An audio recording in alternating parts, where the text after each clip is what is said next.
Could a Lithuanian second passport be the hidden gem of ancestral second citizenships? Hi, I'm Andrew Henderson, editor-at-large of NomadCapitalist.com, where we share tips on finding more freedom, more opportunity, and a better lifestyle looking beyond your own borders.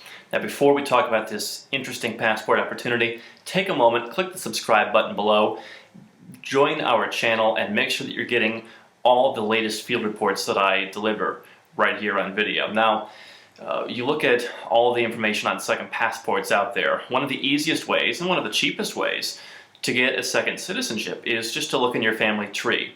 We talk about this a lot at Nomad Capitalist, and a lot of the gurus out there talk about some of the more common European programs that people can use. For example, in Ireland, you can go back 2 generations, and if you have a grandparent who had Irish nationality, you can go back and apply for Irish citizenship. Italy, same thing, 2 or 3 generations back, you can become an Italian citizen.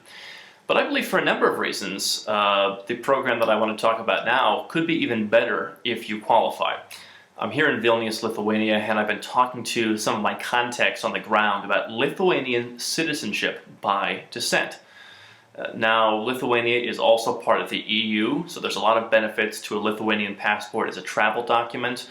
I believe that Lithuania is probably better positioned from your point of view in terms of not picking your pocket with taxes and citizenship-based taxes that I see coming from other countries in the EU. I would rather have a Lithuanian citizenship than an Italian citizenship, to be honest, because they're really on par in terms of being in the EU, but I think that Italy is much more desperate and they're going to have to go after their own citizens at some point in the future. Now, here's how the Lithuanian citizenship works. You go back through your family tree. If you have Lithuanian ancestors going back as many as 3 generations, you can potentially qualify for Lithuanian citizenship.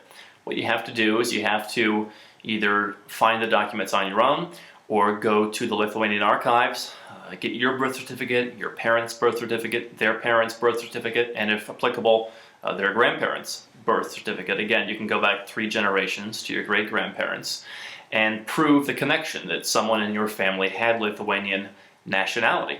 It's basically all there is to it. You can hire a lawyer, including some of the people I know, to help you go through the archives and do all the work for you. It's not that expensive. Now, here's the caveat. Once you find out that someone is in your family tree who is Lithuanian, you have a good first step completed. But the next steps are, when did your Lithuanian ancestors leave the country? If your ancestors left 1940 or thereafter during the Soviet occupation, and you can prove that your ancestors left because they were being persecuted or for fear of being persecuted, then you've got a relatively straightforward path to getting citizenship because, as the country here sees it, your ancestors should have never had to leave, and if they wouldn't have been persecuted, they wouldn't have left.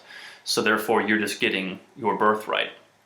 If your ancestors left before 1940, and they left because they wanted to go somewhere else and just make more money, or they met someone and they wanted to go live in their country, then it's a little bit harder.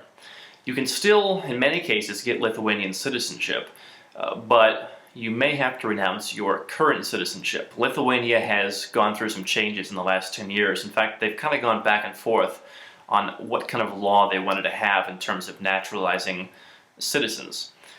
They've gone really back and forth on allowing dual nationality, and right now they are more in the camp of not allowing dual nationality. There are some exceptions there, but if you're trying to get a citizenship, they want you to give up the old one, unless, of course, like I said, you can prove that there was persecution that caused your ancestors to leave. So Lithuania is a more liberal program when it comes to how far back in your family tree you can go. You could potentially go back close to a century. They're less liberal when it comes to having the citizenship alongside others. So if you're a U.S. citizen, you would quite possibly have to renounce your U.S. citizenship in order to get Lithuanian citizenship. But if you can prove those family ties, it's really quite possible that you can do that. What is a Lithuanian passport worth? Well, it is an EU travel document. You can live and mostly work throughout the European Union. Lithuania has lower taxes, basically in the mid-teens, if you actually decided to live in Lithuania. and it would be a pretty good travel document to have. Like I said, perhaps better than some of the Western European travel documents that may subject you to some shenanigans in the future.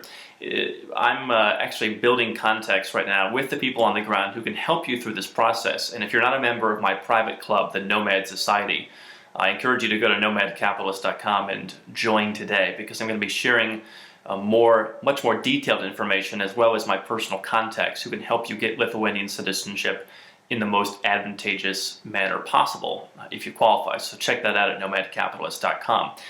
I would love to have your comments below on second passports. What are your thoughts on countries allowing dual nationality with second passports? Leave a comment below.